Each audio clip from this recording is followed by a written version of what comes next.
Hello folks, and welcome back to another video. Now as you can see, I've just finished recording the video on this locomotive. If you haven't seen the sort of review where we just talk about this engine, go check that out. And if you haven't seen the history video, also go check that out.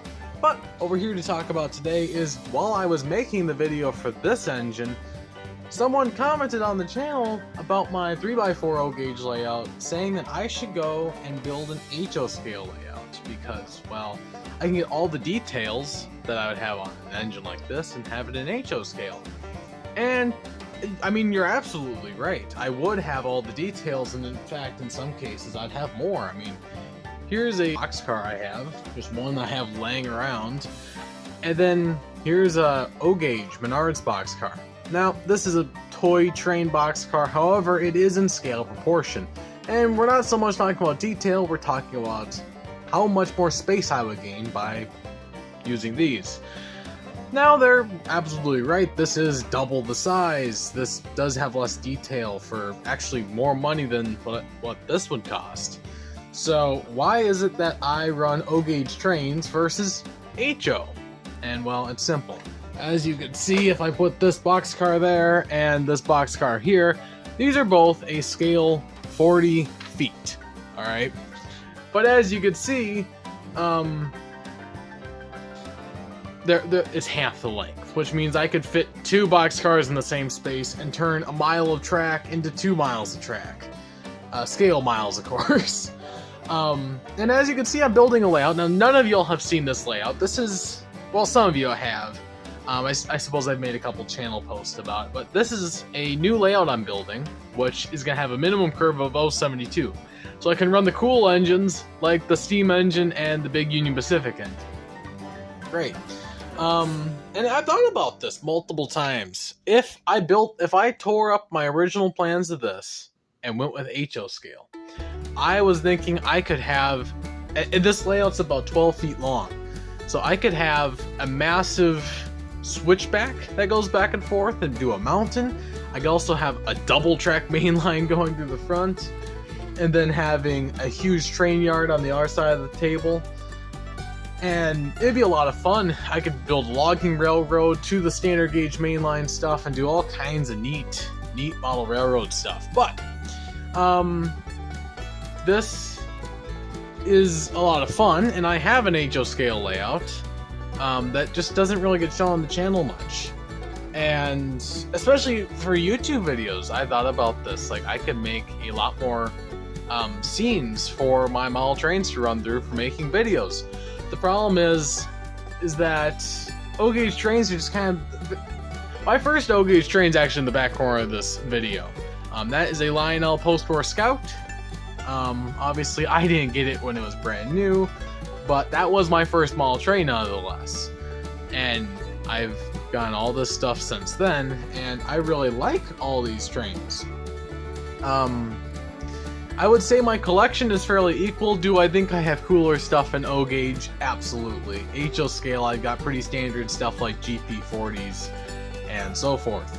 But this is for sure more space concerning, and since I would say I don't have a lot of space to work with, HO scale would make more sense to me. Though I do not want to get rid of my O gauge stuff anytime soon. I mean, even if I did build an HO scale layout, I would keep all my O gauge stuff. I'd probably use it for things like Christmas and odd stuff like that, and just buy more HO.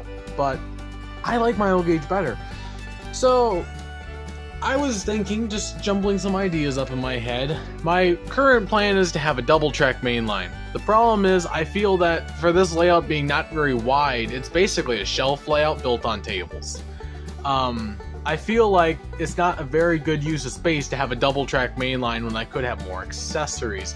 So I feel like I'm going to be bored with how little I get out of this layout. Like, I feel like I'm not going to get enough operation capabilities with the layout. I feel like this is just going to be running trains in circles, and I love running trains in circles. I feel like I'm not going to have anything really to do with switching, although I have one side of the layout that will be dedicated to post-war operating accessories. Not many of them, but a few of them. I feel like I'm going to get bored with this very quick. So what I was thinking I might do, and this isn't really set in stone, I thought about this a couple times of doing passing sightings. So I'd run one train, have it pass by another, and then it'd come back in and do that. I don't have a lot of space to have 2 passing sightings, so I was thinking about doing what we call the poor man's passing sighting, which is basically 3 passing sightings crammed into one. Makes absolutely no sense. Or a poor man's double track railroad. So I've been thinking about doing that. Or I was thinking I could do the passing sightings and then do an HO scale railroad and use depth perception. So build like a mountain up here and then put the HO trains above the O gauge trains by quite a bit and create a fair bit of depth perception between, you know, oh, that train's just further down the mountain, and that would make more sense. But I don't know, what do you all think? Like I said, this layout does not have a lot of width. I would say that this is probably about 8 to 10 inches wide. It's not a very wide train layout. It is bigger in the corner here because I do plan having some buildings, but it's definitely not huge. And then over here you can see I've got a bunch of foam laid out, which has a bunch of oil stains from trains sitting on it and that post-war log loader. But I was thinking if I do the layout this way, and you can see it connects up over there, but I would run the tracks coming about through here, so it'd actually be cutting this off and then having all this space for post-war operating accessories.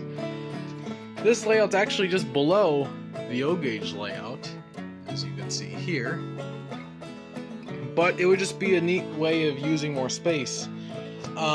So what do you think?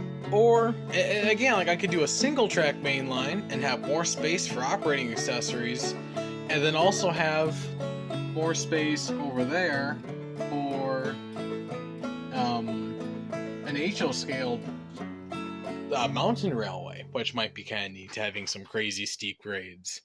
Who knows, maybe I'll make the Saluda grade an HO scale. But I don't know, let me know down in the comment section what y'all think. But anyway folks, I think that's going to wrap it up for today's video. I hope you all enjoyed it. Let me know, of course, down in the comment section what y'all think. Do you think I should do an HO scale railroad and then maybe have the O gauge trains run through a few tunnels?